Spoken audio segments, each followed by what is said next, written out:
فرماتے ہیں یا کاشف الکربات، جس کا مطلب یہ ہے اے مصائب اور آلام کو ٹالنے والے، اے مصائب اور آلام کو ٹالنے والے.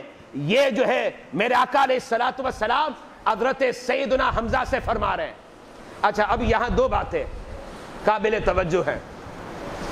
پہلی بات یہ ہے، یہ مسئلہ واضح ہو گیا. بعض لوگ کہتے ہیں کہ جو شخص وصال کر جائے، پردہ فرما جائے، خواہ وہ نیکوکار بھی ہو، اگر اسے آپ ندا دیں گے تو ندا کرنا یہ کیا ہے؟ کفر و شرک ہے. یہ بعض لوگ کہتے ہیں، اور کہتے ہیں کہ اب لفظ یا استعمال نہیں ہوگا. حضرت امیر حمزہ کا جنازہ تھا، اس کا مطلب کیا ہوا؟ آپ کا وصال ہو گیا، آپ نے جام شہادت نوش فرما لیا. میرے آقا علیہ الصلوۃ والسلام اب لفظ کیا استعمال فرماتے؟ یا حمزہ. اس کا مطلب کیا ہوا؟ میرے آقا ندا دے رہے ہیں.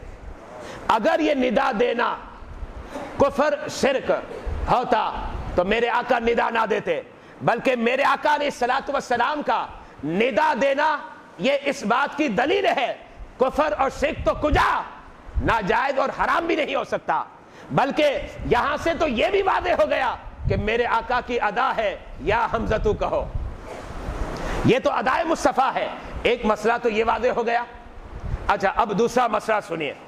دوسرا مسئلہ یہ ہے کہ میرے آقا علیہ الصلوۃ والسلام نے حضرت سیدنا امیر حمزہ کو فرمایا یا کاشف الکربات، جس کا مطلب یہ ہوا اے مصائب اور آلام کو ٹالنے والے.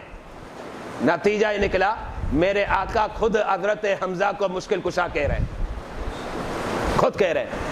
اگر اللہ کے نیک بندوں کو اس انداز میں مشکل کشا کہنا کہ وہ اللہ کی عطا سے کرتے ہیں، اللہ کے کرم سے کرتے ہیں اور اللہ کے اذن سے کرتے ہیں، اگر اسے شرک کہا جائے تو پھر میرے آقا حضرت سیدنا حمزہ کو یا کاشف الکربات کیوں کہہ رہے ہیں؟ اور میرے آقا کا یہ فرمانا یہ اس بات کی واضح دلیل ہے کہ اللہ کے نیک بندے اللہ کی عطا سے، اللہ کے اذن سے، اللہ کے کرم سے مشکل کشائی فرماتے ہیں.